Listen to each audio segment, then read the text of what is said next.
Soma's baking and cooking থেকে সোমা বলছি। আজ আপনাদের সাথে শেয়ার করছি একটা রুটি পরোটা খাওয়ার তরকারি, আলু কুমড়ো ও ব্রোকলি দিয়ে। ব্রোকলি দিয়ে কিন্তু আমাদের মনে হয় কি করব ব্রোকলি দিয়ে, সেরকম কিছু একটা খুঁজে পাওয়া যায় না সব সময়, মানে সুস্বাদু আর কি।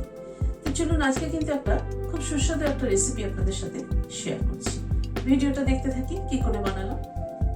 এখানে একটা আলু, এক টুকরো কুমড়ো আর একটা ব্রোকলি নিয়েছি। ব্রোকলিটা যদিও আমি পুরোটা ব্যবহার করছি না, অর্ধেক ব্যবহার করছি। সবজিগুলোকে একে একে কেটে নিচ্ছি। প্রথমে ব্রোকলিটা কেটে নিচ্ছি।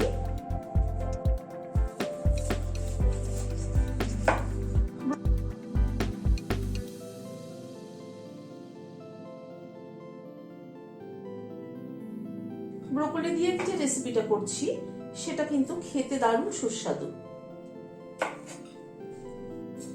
ছোট ছোট করে ব্রোকলিগুলোকে কেটে নিচ্ছি। ব্রোকলিটা কেটে নেওয়ার পরে কুমড়োটাকে কেটে নিচ্ছি।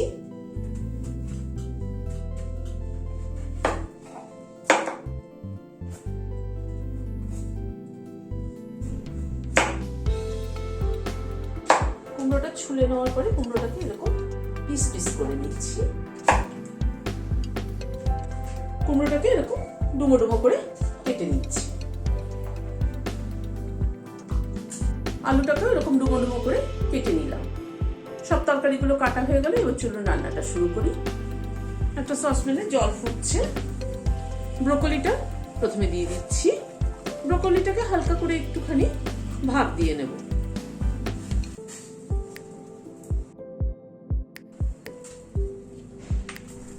মিনিট দুয়েক মতো ব্রোকলিটা একটু ফুটলো। এবার গ্যাসটাকে বন্ধ করে দিয়ে নামিয়ে নিচ্ছি।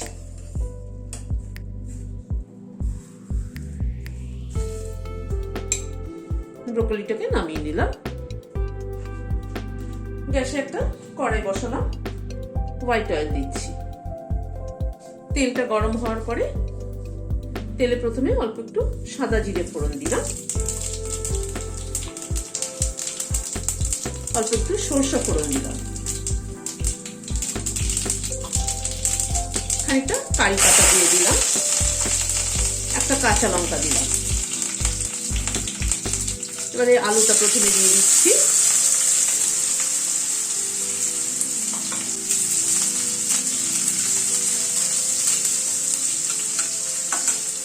কারি পাতাগুলো এখন খুব ছোট ছোট, কেননা এখন সব নতুন পাতা বেরোচ্ছে, সেই জন্য খুব ছোট কারি পাতাগুলো।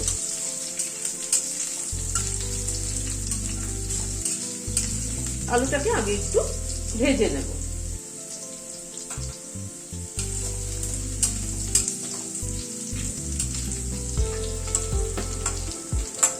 আলুটাকে 1-2 মিনিট একটু নাড়াচাড়া করে নিলাম।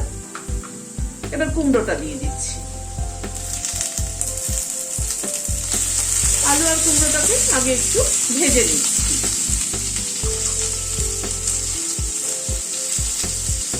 হাফ চামচ নুন দিয়ে দিলাম।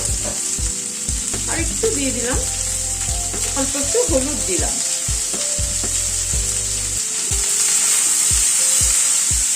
নুন হলুদ দিয়ে আলু কুমড়োটাকে আগে একটু ভেজে নিচ্ছি।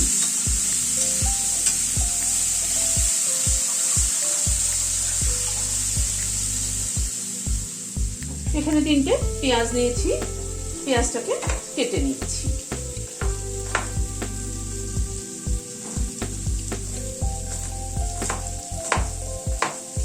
পেঁয়াজটাকে কেটে নিলাম।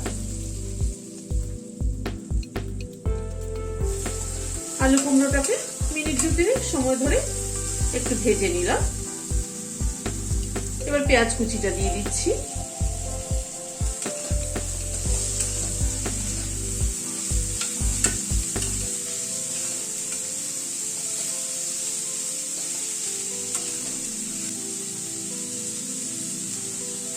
পেঁয়াজ কুচিটা দিয়ে আবার 2 মিনিট একটু নাড়াচাড়া করে নিলাম। পেঁয়াজটা কিন্তু বেশি ভাজবো না। পেঁয়াজটা দেখুন খুব হালকা কিন্তু ভাজা হয়েছে, জাস্ট পেঁয়াজের কালারটা চেঞ্জ হয়েছে। এবার ব্রোকলিটা দিয়ে দিচ্ছি।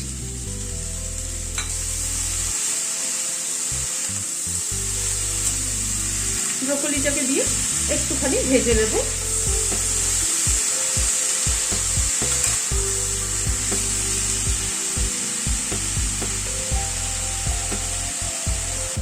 ব্রোকলিটাকে দিয়ে আবারও মিনিট 2 একটু নাড়াচাড়া করে নিলাম। খানিকটা নারকেল কোড়া দিয়ে দিলাম, ফ্রেশ নারকেল কোড়া।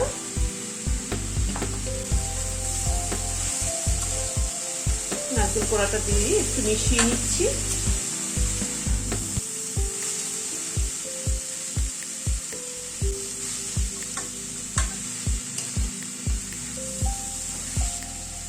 এক চামচ চিনি দিয়ে দিলাম। নুন মিষ্টিটা নিজেদের পছন্দ অনুযায়ী দেবেন।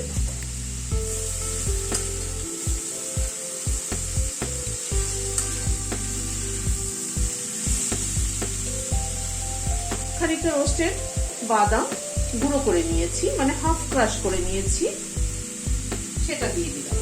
একটা কাঁচা লঙ্কা মাথাটা ছিঁড়ে দিয়ে দিলাম। এখানে 1 চামচ তিল দিয়ে দিলাম। সাদা তিল 1 চামচ অ্যাড করে দিলাম।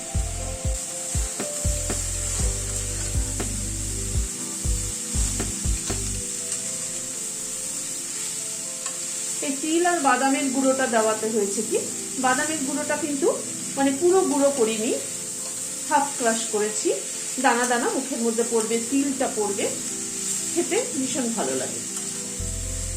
জাস্ট মিশিয়ে দিলাম সবগুলোকে, দিয়ে এবার গ্যাসের ফ্লেমটাকে বন্ধ করে দিচ্ছি।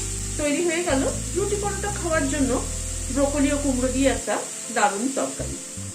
রেসিপিটি যদি ভালো লেগে থাকে তাহলে লাইক এবং সাবস্ক্রাইব করার অনুরোধ রইল। আজ তাহলে এখানে শেষ করছি। নমস্কার।